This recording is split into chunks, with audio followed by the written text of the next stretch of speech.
ധർമ്മസ്ഥല കേസിൽ നിർണായക നീക്കങ്ങളുമായി SIT. ബംഗളൂരുവിൽ നടന്നത് കൂട്ടക്കൊലപാതകമെന്ന് ശാസ്ത്രീയ തെളിവുകളിൽ സൂചന. മൃതദേഹാവശിഷ്ടങ്ങളിൽ കൊലപാതകം നടന്നതിന്റെ ലക്ഷണങ്ങൾ. മണ്ണുകുഴിച്ചുള്ള പരിശോധന ജൂൺ ആദ്യം തുടങ്ങിയേക്കും. ദൃക്സാക്ഷിയുമായി സ്ഥലത്തെത്തി അന്വേഷണ സംഘം.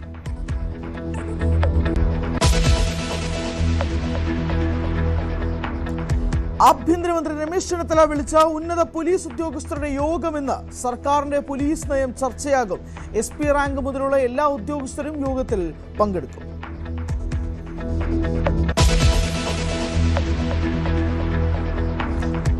പാലിയത്തുകാവിലെ കുടിയിറക്കലിന് കോടതി നൽകിയ സമയപരിധി ഇന്ന് അവസാനിക്കും. ഭൂമി പ്രശ്നത്തിൽ സർക്കാർ നിയമ പോരാട്ടത്തിന്.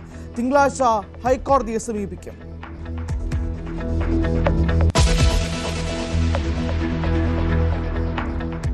സംസ്ഥാനത്ത് ഇന്ന് മഴ കനക്കും. 5 ജില്ലകളിൽ യെല്ലോ അലർട്ട്. 60 കിലോമീറ്റർ വേഗതയിൽ കാറ്റിനും സാധ്യത. കേരള തീരത്ത് മത്സ്യബന്ധനത്തിന് വിലക്ക്.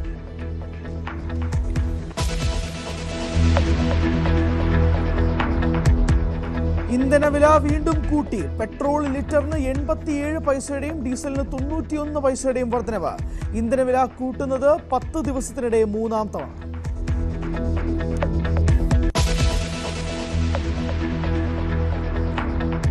മുഖ്യമന്ത്രി VD സതീശൻ ഇന്ന് ഡൽഹിക്ക്. മുഖ്യമന്ത്രിയായ ശേഷമുള്ള ആദ്യ സന്ദർശനം. AICC നേതാക്കളുമായി കൂടിക്കാഴ്ച നടത്തും. പ്രധാനമന്ത്രിയെ കാണുന്നതിൽ തീരുമാനമായില്ല.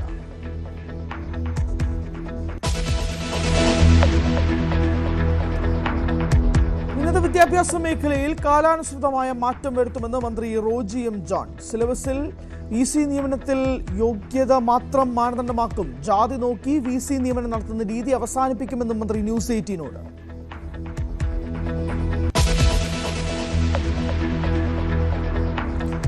വിഷു ബമ്പർ ഭാഗ്യശാലിയെ ഇന്നറിയാം. വിറ്റഴിച്ചത് 45 ലക്ഷം ടിക്കറ്റുകൾ. കൂടുതൽ വിൽപ്പന. പാലക്കാട് ജില്ലയിൽ 1ാം സമ്മാനം 12 കോടി രൂപ.